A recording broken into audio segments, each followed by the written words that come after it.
जय हिंद दोस्तों, स्वागत है आपका अपने यूट्यूब चैनल में।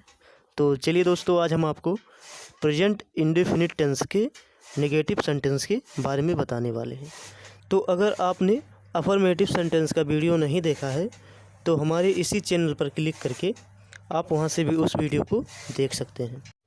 तो चलिए दोस्तों, वीडियो को हम ज़्यादा ना लंबा करते हुए ये वीडियो स्टार्ट करते हैं। तो दोस्तों, नेगेटिव सेंटेंस में आपको पहले नियम जानना होगा, क्योंकि हम इसी नियम के आधार पर किसी भी हिंदी वाक्य को इंग्लिश में अनुवाद करेंगे। तो चलिए दोस्तों, हम यहाँ पर नियम को लिख देते हैं। तो दोस्तों, यह भी अफर्मेटिव टेंस की तरह ही है। उसमें क्या होता था कि हम वर्ब में यस या ईएस लगाते थे, लेकिन इसमें हम डज नॉट या डू नॉट का प्रयोग करेंगे और इसमें हम क्रिया में एस या ईएस नहीं लगाएंगे। तो देखिए दोस्तों, हम डज नॉट तथा डू नॉट का प्रयोग कब करेंगे? अगर कर्ता एक वचन या ही सी इट या किसी का नाम हो तो हम डज नॉट का प्रयोग करेंगे। अगर कर्ता आई वी यू दे है या बहुवचन में है तो हम डू नॉट का प्रयोग करेंगे। तो देखिए, अभी हम एक यहाँ पर एग्जाम्पल भी दे देते हैं। तो एग्जाम्पल समझने से पहले आपको दोस्तों फार्मूला समझना पड़ेगा, क्योंकि हम फार्मूले के हिसाब से ही अपने सेंटेंस को बनाएंगे। तो पहले नंबर वाला और दूसरे नंबर वाला फार्मूला हमने एक ही फार्मूले में लिख दिया है।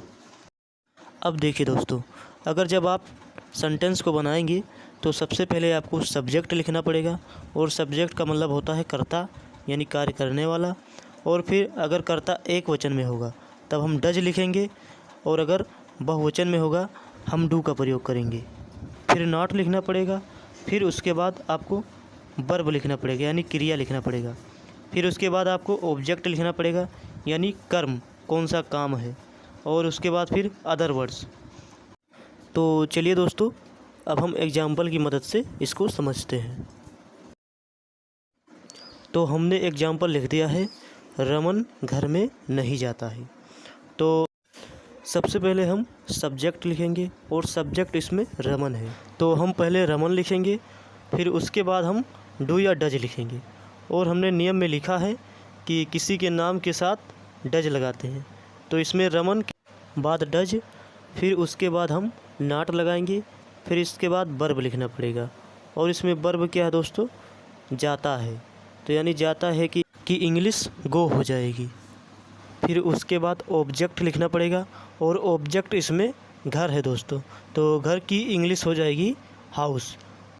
और मैं की इंग्लिश होती है इन, तो इन के बाद में आपको द लगा देना दोस्तों, इसलिए हमने यहाँ पर इन द हाउस लिखा है। तो अगर दोस्तों आप नियम को अच्छी तरीके से पढ़कर समझ लेंगे तो आप सेंटेंस को बहुत अच्छी तरीके से बना सकते हैं। तो चलिए दोस्तों, हम एक और उदाहरण दे देते हैं। जैसे हमने यहाँ पर लिख दिया है, वे स्कूल नहीं जाते हैं। हमने नियम में बताया है आपको कि आई वी यू दे या बहुवचन कर्ता के साथ हम डू नॉट का प्रयोग करेंगे, तो इसमें हम डू नॉट लगाएंगे। फिर वर्ब लिखना पड़ेगा, और वर्ब इसमें जाते हैं, तो जाते हैं कि इंग्लिश हो जाएगी दोस्तों गो। फिर ऑब्जेक्ट लिखना पड़ेगा, और ऑब्जेक्ट इसमें क्या है दोस्तों? स्कूल, तो स्कूल की इंग्लिश स्कूल ही होगी। और स्कूल से पहले आपको टू या द लगा देना है। तो चलिए दोस्तों, हम दो उदाहरण और दे देते हैं। इसका आपको वीडियो को स्टॉप करके हमें अनुवाद करना है, फिर आपको देखना है कि क्या हम सही अनुवाद करते हैं या गलत अनुवाद करते हैं। तो हमने यहाँ पर उदाहरण लिख दिया है, वह किताब नहीं पढ़ती है। फिर अगला है, मैं स्कूल नहीं जाता हूँ। तो इसका अब आप लोग अनुवाद कीजिए। तो दोस्तों, अगर कर्ता पुल्लिंग होती है तो वह की इंग्लिश ही होती है, अगर स्त्रीलिंग होती है तो वह की इंग्लिश सी होती है, इसलिए हमने इसमें सी लगाया है। बाकी सब हमने नियम के हिसाब से लगाया है। और अगला है दोस्तों, मैं स्कूल नहीं जाता हूँ। तो इसमें पहले हम सब्जेक्ट लिखेंगे, सब्जेक्ट इसमें मैं है तो मैं की इंग्लिश आई हो जाएगी। फिर हमने नियम में लिखाया है कि आई वी यू दे के साथ हम डू नॉट का प्रयोग करेंगे, तो हम इसमें डू नॉट का प्रयोग करेंगे। फिर उसके बाद हम वर्ब लिखेंगे, फिर ऑब्जेक्ट लिखेंगे।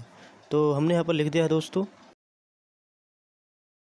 तो दोस्तों, यह वीडियो अगर आपको पसंद आया है तो वीडियो को लाइक कर दो और चैनल को सब्सक्राइब कर दो। और हम इसी तरह के वीडियो लाते रहेंगे। तो चलिए दोस्तों, अब हम अलविदा लेते हैं। हम फिर मिलेंगे इसके इंट्रोगेटिव सेंटेंस वाले वीडियो में। तो दोस्तों वो वीडियो भी आप लोग ज़रूर देखना। तो चलिए दोस्तों, अब हम अलविदा लेते हैं। तब तक के लिए जय हिंद, जय भारत।